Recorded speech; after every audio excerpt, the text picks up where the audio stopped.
Mtazamaji wa Uondo TV, mimi naitwa Aidan Jeremana. Hii ni Uondo Michezoni. Baada ya mchezo wa kombe la shirikisho barani Afrika, yani CAF Confederation League kutamatika, mchezo ambao ulikuwa unakutanisha klabu ya Al Masry kutokea Misri na Simba Sports Club kutokea Dar es Salaam Tanzania, ambavyo klabu ya Al Masry walifanikiwa kupata ushindi mnono wa magoli mawili kwa 0 dhidi ya Simba Sports Club. Lakini pia kupitia kwa mwenyekiti wa bodi ya wajumbe katika kikosi cha Simba Sports Club au klabu ya Simba Sports Club, ambaye ni Murtaza Mangungu, amepata nafasi ya kuzungumza mambo mazito. Kipi ambacho amekizungumza Murtaza Mangungu baada ya mchezo wa Al Masry na Simba Sports Club kutamatika? Hiki hapa ambacho amekizungumza. Kweli tunashukuru Mungu kwamba mpira umeisha katika dakika hizo, na kwa bahati nzuri hatukupata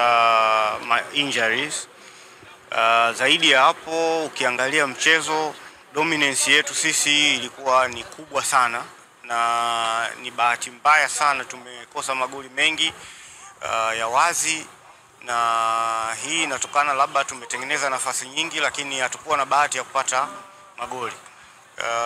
Naamini kabisa mwalimu na benchi la ufundi watakuwa na nafasi ya kuweza kufanyia kazi mapungufu yaliyojitokeza leo. Hii timu tuna uwezo wa kuifunga nyumbani. Hata hapa tulikuwa na uwezo wa kufunga, lakini kwa bahati mbaya tu maamuzi nayo vile vile yalikuwa yako na yanauma upande mmoja.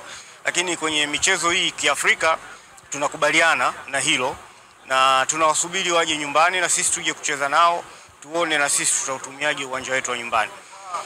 Jambo kubwa kwa washabiki, wapenzi, wanachama na wote wenye kuitakia heri Simba ni kuweka nguvu ya pamoja na kufanya maandalizi ya nguvu kukabiliana na wao. Hii ni timu ambayo tunaweza kabisa tukaitoa na tukaendelea kwenye hatua inayofuata. Kila mmoja awe tayari kuhakikisha kwamba anapambana kwa ajili ya Simba kuingia katika hatua inayofuata.